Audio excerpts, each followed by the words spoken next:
Perquè la salut és tot. Perquè la salut no és pas cap mercaderia. I els nostres hospitals no haurien pas de ser empreses.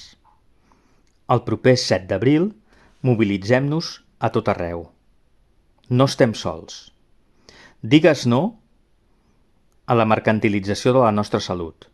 Digues no a la privatització del nostre sistema sanitari públic. És una pandèmia global. I calen que les vacunes siguin accessibles per a tothom, sense cap mena de discriminació. Signa la iniciativa legislativa europea Right to Cure. Posem tots llençols blancs als balcons i finestres. Que ens vegi tothom. Cap lucre amb la pandèmia. Barcelona, 7 d'abril, 11:30, Passeig de Gràcia. T'esperem.